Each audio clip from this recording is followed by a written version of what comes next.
Welcome back. We're coming at you live from the Shanghai Battle Arena. We're behind us. Suning are about to take on BLG. But before that, we have to come to the conclusion of Snake versus Rogue Warriors because this game still has playoff implications and Suning and BLG are already locked into their respective slots in the Eastern Conference. But here in the West, Snake, they could very well be on the verge of upsetting Rogue Warriors, the team that's already locked into semifinals, the team that is 2 best-of-5s away from Worlds itself. If they can win one more game, Snake are 1 step closer to locking in that 4th place spot in playoffs. Yeah, it would be a massive upset, like you said. Rogue Warriors currently sitting at the 1st place. For someone who's struggling at 4th and 5th like Snake to overtake that, it's going to put so much pressure then onto FPX to perform. And remember, Snake, with the amount of games they have left to play, they still are in striking distance of moving up even further. They could topple TOP, and they could challenge EDG at the 2nd slot. 4 games. Best they can do is 11-8. EDG are at 9-8 with a best case scenario of 10 wins. Of course, their schedule is still Rogue Warriors, TOP, WE, and EDG. So it is absolutely an uphill climb if they actually can climb the mountain. Definitely is. It does start with the 1 step, though. They were able to take the win yesterday against OMG. Now they've got 1 game against Rogue Warriors. If they win, this could be a huge momentum boost going into their matchup later this week against TOP. It definitely would be. And Snake has always been that team that kind of slithered around the playoff range, was in 4th place last time, was unfortunate enough to run into RNG, which cut their playoff run short, but they've never really finished above 4th in terms of the playoff setting. So that's the one that they want to kind of surpass themselves and try to triumph over that obstacle. It should be said, if playoffs lock right now and Snake actually go in 4th place, their opponent in the very first best-of-5 would be RNG, who have a Game 1 advantage due to seeding. So we could very well see a repeat of that performance, but still, there is an opportunity for Snake to try to climb a little bit higher than TOP. They've only got 1 game left themselves. The best TOP can do is 9-9 if they defeat Snake. And that will be happening later on this week. So still, lots of standing implications for how that conference could maneuver around.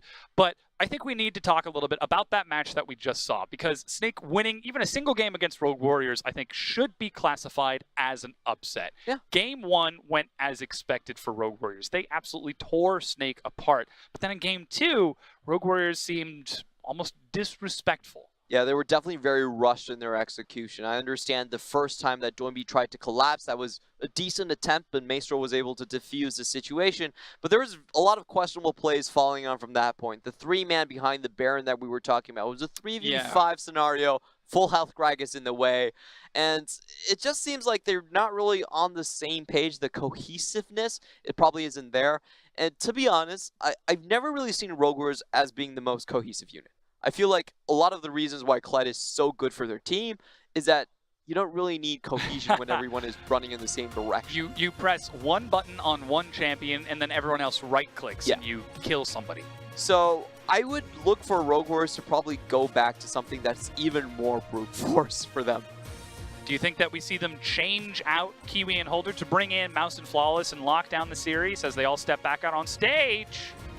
That's Kiwi and Holder leading the charge. Because to look at it from Rogue Warriors' perspective, they're really not that worried about the outcome of this game. They're locked into semifinals no matter what. So bring in Mouse and Flawless at this point. I feel like it's just robbing Kiwi and Holder's opportunities for growth. Do like this decision, keep them in a little bit longer. You can see that game time. Yeah, the 2 of them are still a little bit rough around the edges. I felt like Kiwi could definitely have fixed a lot of his issues. Some of that synergy that you were talking about between Kiwi and the remaining members of the team, perhaps that could be fixed up if he's able to get another go at Snake, another round. Of course, the Jarvan is a pretty difficult champion to play. Unlike Camille, who has the opportunity to reset fights with the Hextech Ultimatum, knocking other champions away, Jarvan goes in and stays in. And he either succeeds or he dies. Actually, and that really comes like down to his team. Sejuani was open. Sejuani. It's an easier way to deal with things, and you get the non-committal sudden CC impact as well, yeah. Yeah, the 1-3-1. It forces, it makes 1-3-1 plays a lot easier to execute because you have that sudden burst and the hard knock up. we also saw Doinby perhaps trying to step up a little bit too much as the carry of the team, recognizing that his top and jungle weren't hard winning like they were in game 1, and perhaps trying to overcompensate by having a strong performance on Rise. And though he played well, League is no longer a solo carry game. No longer, not since Season 3 has it been where one person can decide the fate of the entire match. Yeah, Doinby once again had a very good performance by himself in lane. The frequent ganks really helped propel that portion of his game for him. But I felt like he didn't really transition that into the side lane that we saw in game 1. He wasn't really able to split the team as effectively up. And later on in the game, when they were trying to plan their collapses, having to come in from all different directions, it really hindered their speed in doing that execution. So this time around, I actually feel like even if they're on the blue side, they could potentially look for a counter pick for Doinby, because they haven't been doing that so far this split, this series. They haven't. Rogue Warriors has always been a team that thrives by acting without thinking, by moving as a collective unit, not necessarily by planning things out in advance, but by playing on instinct, playing on those split-second reactions, while perhaps Kiwi and Holder aren't quite attuned to the same wavelength of the remaining members of Snake. We've entered into picks and bans for this game. 3 Snake echo their bans with the Aatrox, Rakan, and Akali.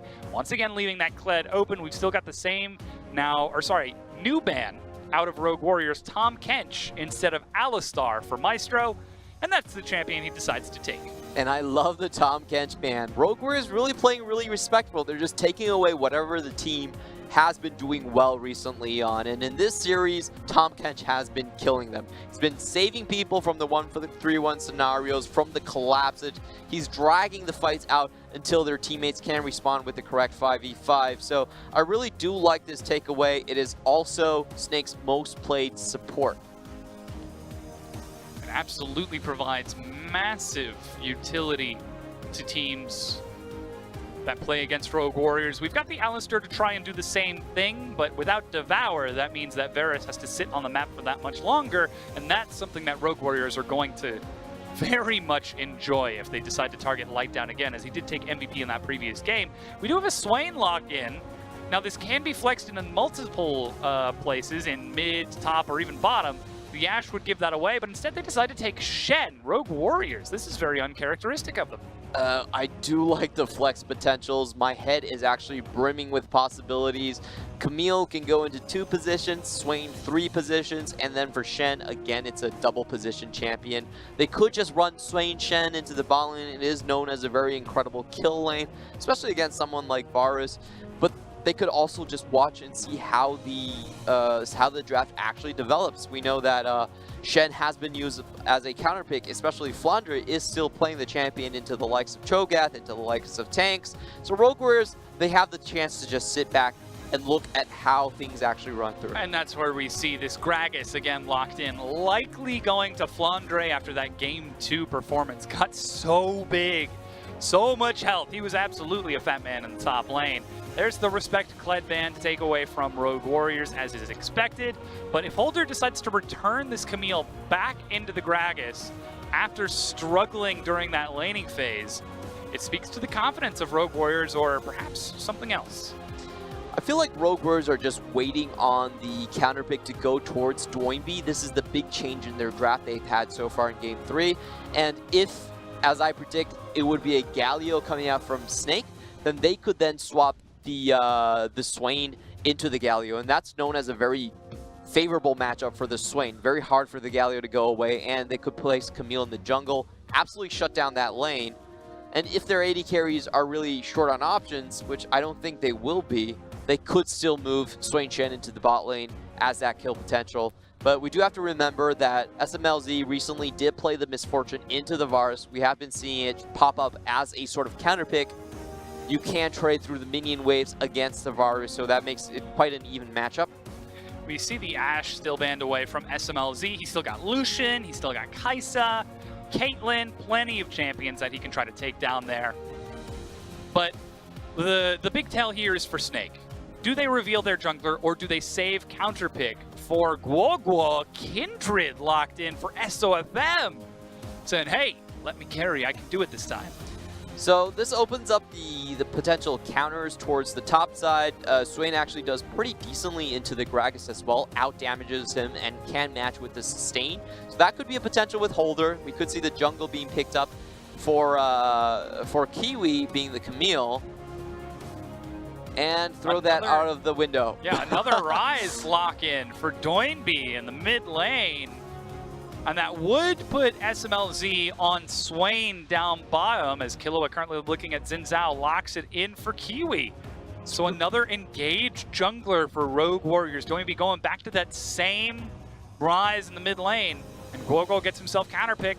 I'm actually a little bit surprised about the Swain in terms of the bot lane. After the 0.38 AP ratio nerfs and the rise of AD carries, we've actually been seeing a lot less Swains in our games. A lot of the Swains have been actually going to the solo lanes, the top lane, the mid lane as a counter pick.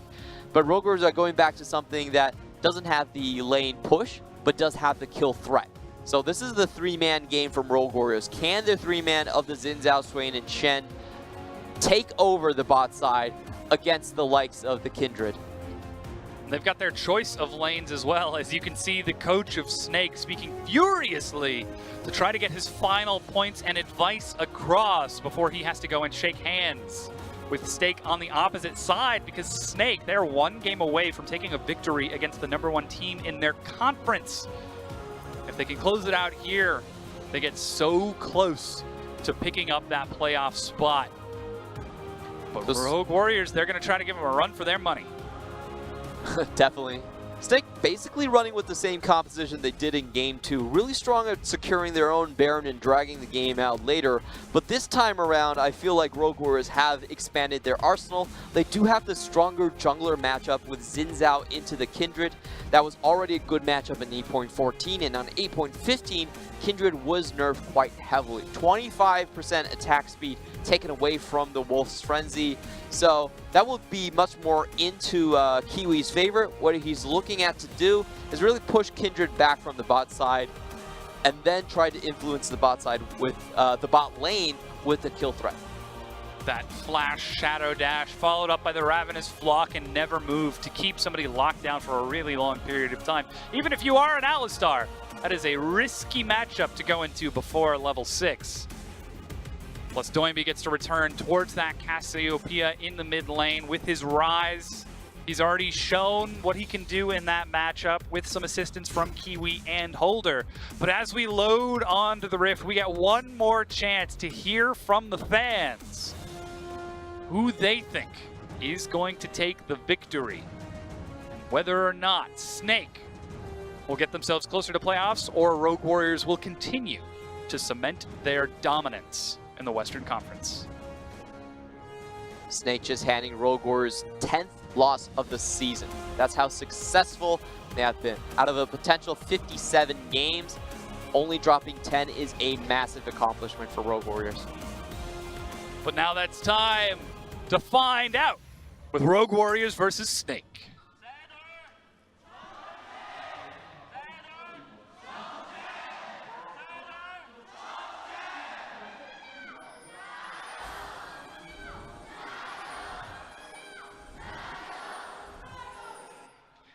Early prowl from Rogue Warriors steps into the jungle of Snake to scout out early vision from the starting location of SOFM, but they just get themselves a ward onto blue buff and are spotted on their way back down into the bottom lane. So we do get standard lane starts, no invades result in any upset shenanigans, which is standard laning phases from just about everyone as SOFM heads to red buff and Kiwi does the same.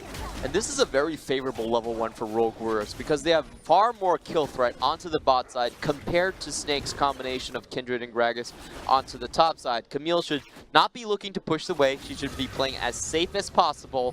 And then you look at Xin Zhao's Keystone rune choice. Typically, Xin Zhao does go for the pressed attack a lot of the times to win out the jungle matchup.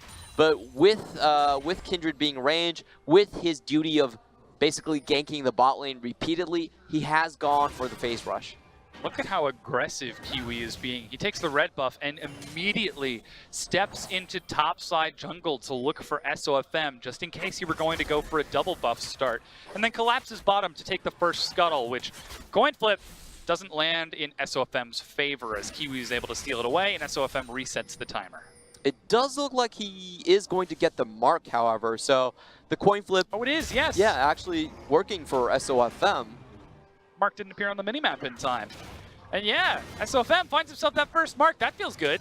So vertical jungling now is the follow-up for Rogue Warriors to try and break that apart. Killua with early lane push from that Swain.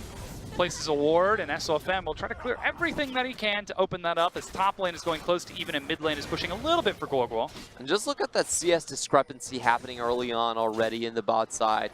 10 CS up, basically, coming in from Rogue Warriors, and this is how they want to play the matchup. They want to continue what they did in Game 1, just take the bot tower early, make sure that Light never gets the chance to scale up to his 35-minute form. And if Kiwi is healthy enough, they could potentially be looking for a dive early on.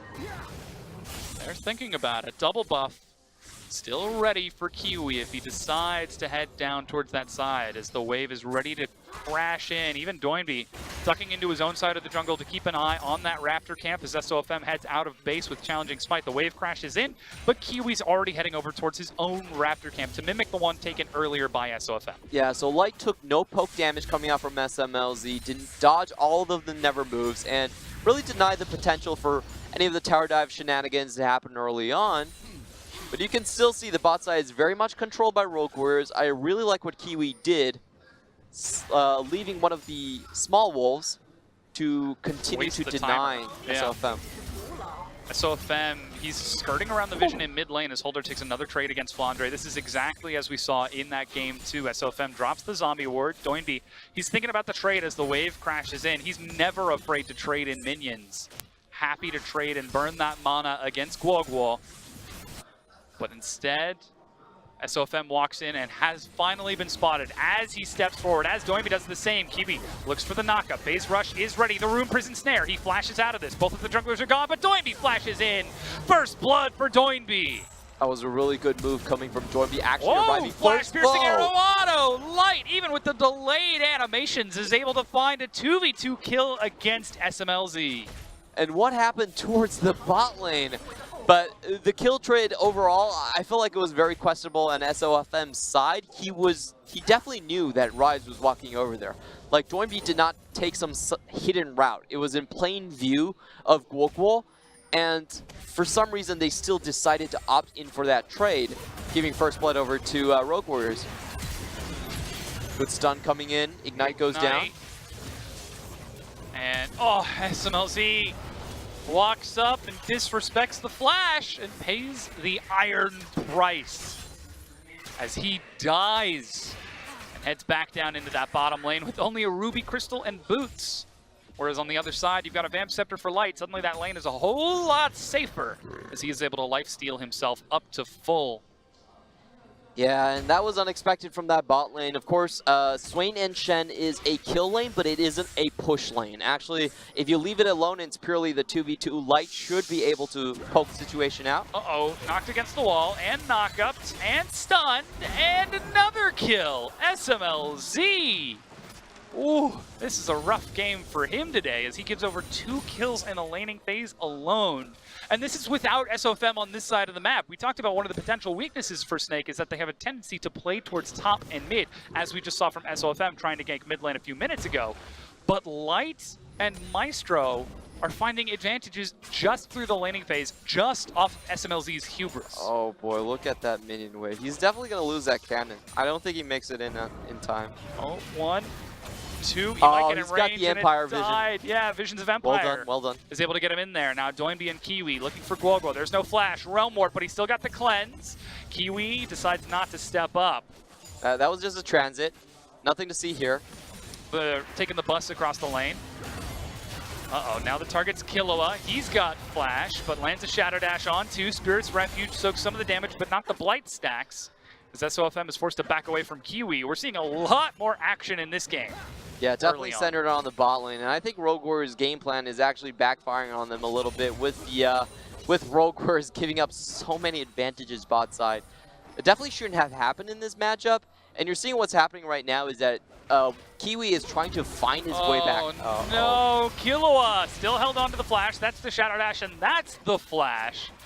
they're just playing in the brush. They're playing the vision against Rogue Warriors and playing a better lane. Now, Rogue Warriors, Kiwi and Doinby are trying to take something across the map as red buff is stolen away from SOFM, but that gives an opportunity for SOFM to look for an invade on the Raptor camp of Rogue Warriors. In this Swain lane, it could go from bad to worse. You talk about the summoner exchanges and just the fact that early on, Swain actually has one of the lowest armor value spoofs. Ooh, Gwoko. Missing the petrifying gaze. Was a little bit close. There's an expression on your face, Clement. Yeah, that was pure luck, honestly. Yeah, it appears to be disbelief, if I had to put a word to what I'm seeing on your face right now. I felt that should have landed, but it didn't. Kiwi gets to walk away scot-free. This time. Yep. Just at the edge of the hitbox. I like the anticipation, however, because Kiwi's #1 job right now is to get vision control back on the bot side. It's no longer a sustainable lane after your AD carry's been killed twice. They're going to have to affect that quite heavily with jungle interference. So that anticipation was very noteworthy coming out from Snake. They definitely knew the pathing that Kiwi had to take. And that's always been one of the strong suits of SOFM, known so often as the pathing jungler, because of how well he keeps tabs on his opponent. He sees a single camp missing and knows exactly where the enemy jungler is. Plus his propensity to invade and step into the enemy jungle and take those camps themselves generally forces difficult decisions upon his opponent that SOFM has a pretty good read on. But SMLZ, he's sitting down bottom lane as recall has finally been completed from Killua, picks himself up a Ruby Crystal and Boots. Catalyst finally finished for SMLZ and a Dark Seal, but that Swain has been slowed down so much and the Varus has been accelerated. The Varus that took MVP in Game 2, I might add.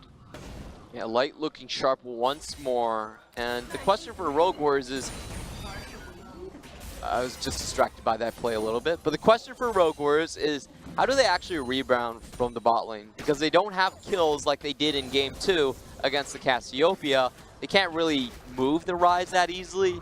And the Xin Zhao, he's going to have to make multiple visits toward the bot lane to actually change the scenario here, because the vision is so well done from Snake.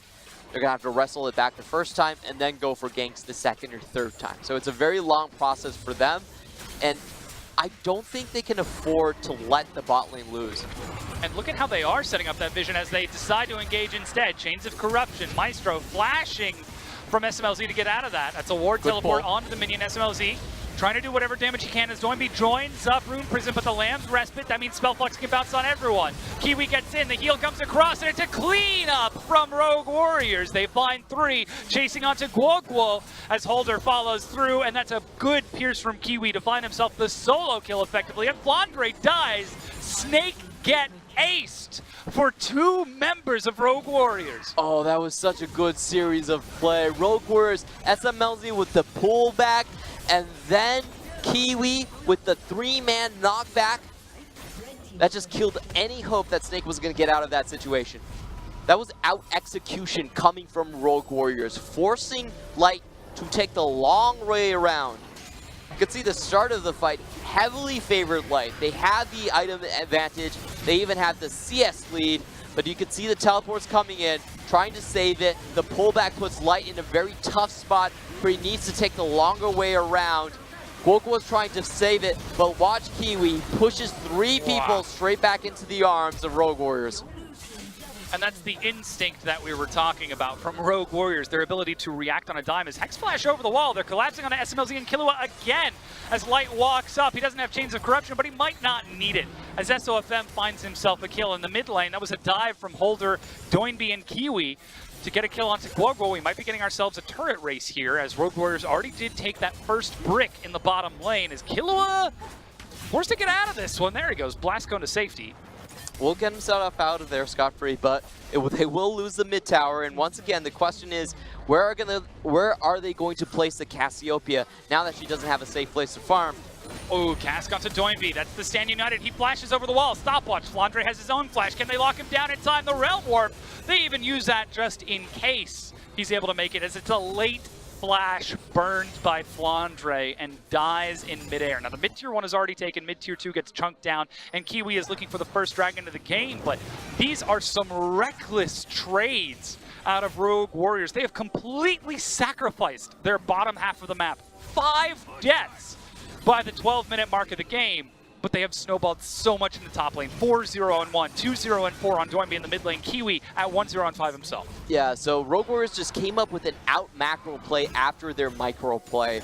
Let's see what happens in the mid lane. We didn't catch it off of the replay of the top lane, but it does look like a fairly simple pick-off coming in from Holder, and they do get the mid lane tower as well.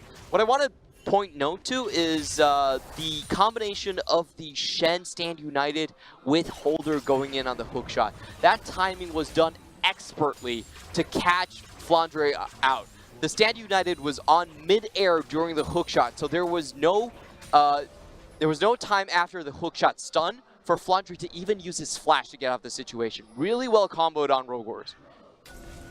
Playing on the edge of instinct, on the edge of reaction like that, Rogue Warriors are able to simply outpace and react faster than Snake for so far. And now as we crest over the 13-minute mark, that's resulting in a 4,000 gold advantage. 3.5 if you want to get nitpicky. But they're going to convert that into some big objectives here as SMLZ makes his way back into top lane, finally finishing off his Rod of Ages 13.5 minutes in, while Kiwi finishes off the Rift Herald on his own. He knows he's got support in the mid lane and his top lane keeping vision too, though Maestro and SOFM will walk up to contest some of this vision. Of course, Rogue Warriors does know that they are around the area, and what we should see from Kiwi is just using the Herald top lane and then transitioning their team into the 1-3-1. If you look at Camille right now, she is massive. 4-1-0, Rise is 2-0-4. They could definitely start the split push. They could probably even do it against bad matchups like the Cassiopeia. And that's the real danger of Rogue Warriors' composition. Sure, their bot lane fed pretty heavily, but their solo lanes are now so far ahead that they basically open up a new win condition in the 1-3-1.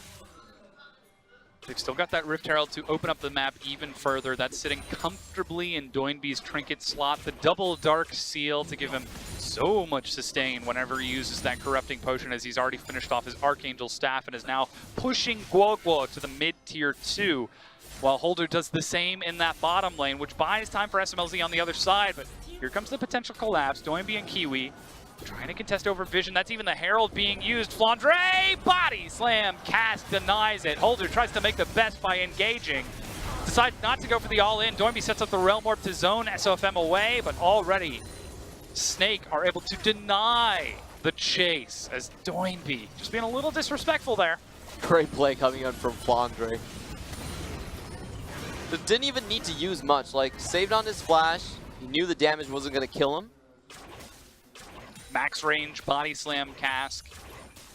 And that means SMLZ is left all by his lonesome and allows Light to get more CS over here.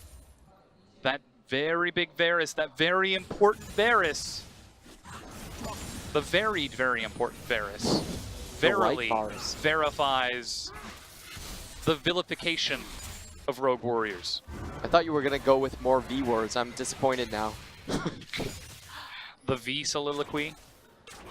That would be a good one, as Light trying to dodge around these spells. Killua walks up along with Maestro. Both supports get there at exactly the same time. So there's no incentive for either of the teams to all in. And while the 1-3-1 doesn't pay off yet for Rogue Warriors, they've still got the snowball. They've still got the opportunity. They've roamed once with Doinby and Kiwi. They can absolutely do it again. I actually felt the Herald play into the bot side. I understood what they were trying to do was that if you have that second bot tower down, then your split push with a top laner becomes that much more powerful because you have so much time to roam over while the other person needs to think about using a teleport to get over there. But however, I still felt like they could have gone for the top lane because if you open up the top lane, then you just get Rise on split push duty as well. Like, it transitions you earlier into the 1-3-1 rather than the 4-1. Well, this is the delayed take from Rogue Warriors. They're True. still able to get the top tier 1 turret by rotating Kiwi and Doinby using Holder to hold down the fort in the mid lane, but it's not quite as threatening. They tried to take the pinky and the ring finger when they were only offered the pinky, and that hand gets slapped away, so instead they just have to take that one turret as Snake. Oh boy, over the wall. Oh boy, good Crescent Slash denies the damage and keeps SOSM from chasing. He flashes and escapes with his life. Now Doinby is going to force the chase as Killua collapses onto Maestro. Uses the Unbreakable Will, but Doinby will happily walk up with Killua and lock down that kill. Even Visions of Empire giving an assist to SMLZ. I did not expect him to survive that. Really good Crescent Guard, knocks people backwards, and also I felt like Snake actually, they held back on their abilities. They weren't willing to full commit and just kill Kiwi immediately, which is honestly what I felt like they should have done. You could see that the Cask and the Cassiopeia Petrify weren't used in that scenario. That hesitation perhaps punishing them as Doinby walks up to contest the red buff. SOFM smites secure as the waves continue to crash in, but Holder, seeing Flandre mid, has a wave pushed up to the bottom tier 2, and the top tier 1 was finished in the meanwhile. So now we're starting to see the map open up a little bit more. Holder more emboldened to push for this bottom tier 2, and the next Cloud Dragon is spawning as well, further enabling the rotations of Rogue Warriors. Just check out the CS lead that Rise has over Cassiopeia at this point. He was allowed to farm the entire map, while Guoguo was relegated to standing underneath his second tower. So that really is the difference. Oh no, Maestro in the same spot! Look at the burst! That's 2 items, Double Dark Seal, Banshees, and the Seraph's Embrace. That's all he had. Unfortunate coming in from Maestro. He did need to set up vision there, but Doinby at this point is very big. 3,000 gold ahead of Guoguo opposite him. In the bottom lane, it's only a 400 gold advantage for Light despite the trouble in the bottom lane. But then in the top lane, it's another 1,700 gold advantage for Holder at 4-0-1 as Kiwi takes that Cloud Dragon. The next will be an Ocean. And that's the 1-3-1. Doinby's up top, Holder's down bottom. Both have got teleport. One of them has that Realm Warp. Kiwi just has to pick and choose which lane he wants to break open. Pretty much. It's actually not even that hard of a deal. Right now, I think Doinby could do 2v1 quite easily, so he's going to be the big point on the map that moves around. Ooh, Hextech Ultimatum as Kiwi goes bottom. Visions of Empire. Flandre is being chased. That's the Stand United. He flashes out of this one, and the Shadow Dash misses.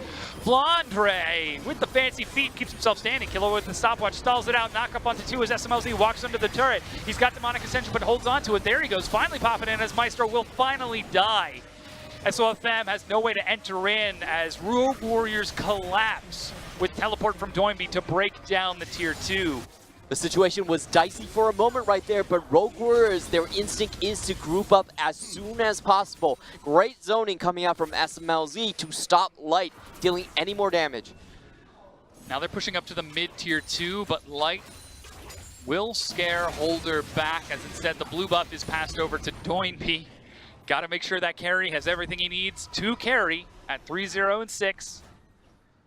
And let's just take a look at that again. It starts with an engage on the Flandre. Yep, so really well played here by Flandre. The only thing he could have done better was he had a potential to knock Camille outside of the Hextech Ultimatum, and that would have canceled the ult. So he did stay in a little bit, but you know, that's a really small nitpick. He dodges out on the Shen, puts Killua in such a bad position, but the entire team of Rogue Warriors is here. The full 5 men to make sure the support is alive. And that's that instinct, reacting without thinking from Rogue Warriors that gets them to the play that much faster. The Stand United from Killua as he responds, teleport from Doinby to get in there. And while Doinby doesn't have the teleport, he nearly has his Realm Warp back up once again with bottom tier 2 down. Now they just have to worry about 2 lanes to split push. Interesting item build coming out from Swain. We're actually seeing the Twin Shadows being built. Yeah. Spooky Ghosts, they're back. Gosh, it's been so long. Yeah, I really like the idea. If you're playing a 1-3-1 and you're going in the mid lane and you have to play safe a lot of times but still try to affect the other lanes, then as a Swain, you now have 2 slows. You have your W, Visions of Empire, yeah. And then you can... And Spooky Ghost makes it easier to hit Visions of Empire. Yeah. Which probably buys enough time for someone to collapse if you use the vision of those Spooky Ghosts. It's not a combat stat effective item, but I like the utility that it gives you if you're going into a 1-3-1. This is a very rare case scenario item. Considering the fact that he is 0, 4, and 7. 4 out of his team's 5 deaths. The best you can say at this point is, I'm helping. Yeah, still playing respectfully, not allowing himself to fall too far behind with these utility stats. Doinby's still massive as he sells a Dark Seal and buys a full Rylai's at 3-0 and 6. Ravenous Hydra, meanwhile, finished off for Holder along with that Triforce. So Rylai's is not a typical item build coming out of the Rise. A lot of times you actually see the straight build going for the Death Cap or the Magic Penetration. But the reason he's doing it is because he is playing a side lane Rise. You're going into the 1-3-1, you're trying to make sure that you draw as much attention as possible, that people can't solo you, or can't walk away from the solo. And then Rylai's becomes a very good item buy. So Rogue Warriors overall, I really like the way they're itemizing. It really does go towards their win condition, as well as being good items in general for their champions. And this is a completely different top lane matchup as a result of the early games.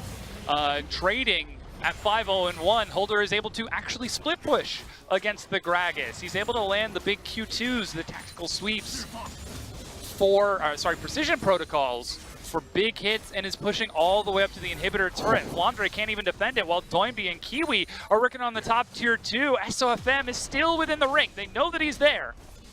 True damage does, of course, affect the towers as well, and you can see such a massive chunk already going in for Holder.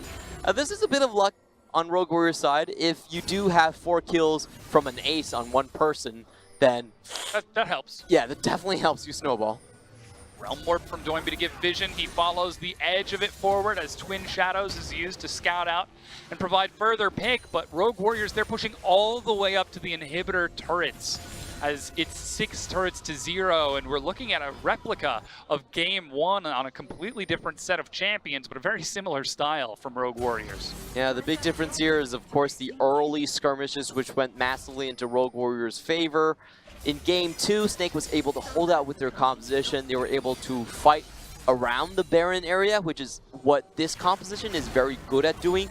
But if they're split up, if they don't have side lane control, and they're always having to react, they're actually a very slow team to do so. Their carries don't have a lot of mobility. They don't have cross-map play. And they're being forced into the Baron. Flandre's grouped up with his team. He's trying to recall to get back to base, but Doinby's clearing vision around the Baron. The inhibitor might just go down before anyone gets a chance to respond. The recall was canceled and restarted from Flandre, which means Holder finishes off the Baron. Rogue Warriors don't even hesitate. They turn onto the Baron in the meanwhile. As the inhibitor went down, now Snake, they're going to step into vision and force Rogue Warriors back, but it's still huge advantage for RW. And Snake just lose everything. I believe their teleports were, their backs were stopped by either Spooky Ghosts or even potentially just the Visions of Empire, because it was a really weird call for Snake to stay around that long. So I believe there was interruption involved. Just didn't quite get to see it on our screen as Kiwi, he's now taking the Ocean Dragon. Rogue Warriors, they're taking one thing after the next, after the next, after the next. The only time that they haven't been able to was that Rift Herald play due to Flandre disabling it with the Body Slam cast. And 3 dragons to 0, 7 turrets to 0, and inhib down by 25 minutes. Rogue Warriors they're putting on a clinic here, Clement.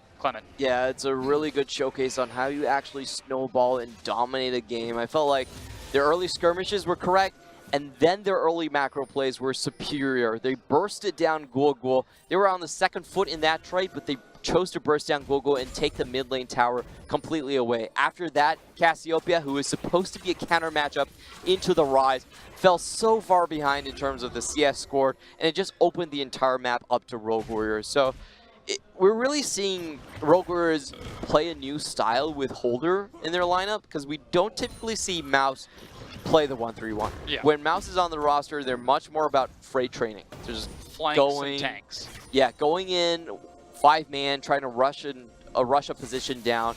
But with Holder, who is much more of a carry-oriented top laner, we can see Rogue Warriors now branch out into different strategies.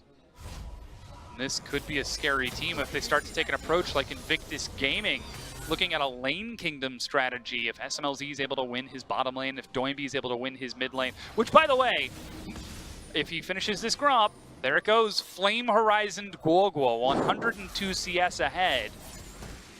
And Holder providing carry threat from the top lane. He's only 20 CS ahead, but at 5-0-1, snowball off of that team fight is absolutely something that Snake have got to be worried about, as Toynbee is one-shotting minions with that overcharge. And Snake are known for a team to find very good engages for themselves as well. And you can see Rogue Warriors are playing so safe. They're having so much vision control that they know when to back out when necessary. And the most remarkable thing about this 1-3-1 is that Snake has found no opportunities. They had 0 chances of actually making an engage. Usually you try to take out the top lane, you take out the 3-man mid, but Rogue Warriors have given them 0 chances. Snake has no retaliation. They've just stayed back and taken it. A lot of it, I believe, is because Rogue Warriors, they played very carefully, they had good vision control, they had good itemization with the spooky ghosts, and they just kept Snake at arm's length. They are opening this game wide up. And Snake, now very far from the Baron pit. They've got to have some semblance that this is going on. Guogo trying to bait and step forward. Doinby over the wall. He's got Flash, Room Prison if he decides to go for it. There's the Miasma. It's on top of Doinby. Plus the Hail of Arrows for a little bit more. It's down to 3,000. SOFM walks into the pit. He's going to try to finish it off. Realm Warp to get behind it. As Snake go in. Lamb's Respite is ready, but they've already killed SOFM before he can ult. And Rogue Warriors are just cleaning up the kills off the back. Maestro over the wall along with Guogo trying to do what they can, but SMLZ chasing Guogo down, cleanses through the petrifying gaze and walks these kills away. As the Baron is finished off, Blanfrey's back in base. Didn't even get the chance to teleport the cask onto Doinby to try to get him out of this, but already he's set to close this game out. Mind games on top of mind games to close out the last fight. Doinby using the Realm Warp behind the Baron pit, and Light decides to flash towards inside the Baron pit to try to finish it off, but waiting for them is the Shen, is Kiwi with the Xin Zhao going up and killing SOFM before he even drops the ultimate. And that's the finish for Rogue Warriors. 28 minutes in, they take the victory over Snake, rectifying any and all mistakes from Game 2. Rectifying a lot of mistakes from their bot lane as well. It started out as a disaster, and it looked like Snake was going to be able to start their sieges, but the first big skirmish in the bot lane, 5 kills going over to Rogue Warriors, a clean ace. Really put things on a completely different trajectory. Oh, yeah. I actually don't think it was 5 kills, but, you know, Holder got 5 kills in the early game. A little bit separated there from the rest of his team as Rogue Warriors go over and shake hands with Snake before stepping to the front of Chongqing to once again take a bow in front of the fans. Rogue Warriors, this team is now 14-3. They have got a huge win rate percentage in the LPL. So far, only dropping to 3 teams. JD, IG, and I believe EDG was the last team to bring them down. And the scary thing about this squad is you now have to consider an Invictus Gaming 2.0. 3 lanes that can win on their own, that can win with massive margins, and is great at smashing the opponent when they actually get together. That's the real threat of Rogue Warriors. A lot of teams that are preparing against them, they're going to have to think 3 weeks from now, is RW going to come in with Holder, or are they going to come in with Mouse? All 3 of these games have been very clearly decided pretty early on by about that 10-15 minute mark, and then a slow snowball to finish out the series. Because now, Rogue Warriors, they are at the top of the table. They have been for quite some time, and they are showing some big strength against Snake. And if they have that flexibility of being able to play multiple styles, it is something that is really scary. As you just fix your... Here, do you want me to... No, I'm just trying to block the screen, but I realize I'm not fat enough. We can't spoil... There we go. That's there we go. There we go. There. Don't so there's another us. series don't going on us. behind us. You don't want to take a look and see what that's going to be, so that we don't spoiler alert anything that's going on the screen. Hold on, we got to make sure we actually follow the camera over here. That's it. All right. So that nobody can see what's going on over there. Yeah, that's the one. My head's not big enough. Yeah, I know. Your head's not big enough. If ever I've heard something like that. All right, we're going to go and take a quick break while we get that set ready for you. Don't go anywhere. The LPL is going to be right back. สู้牛队员不会为遗憾找借口，必须变强，必须进步。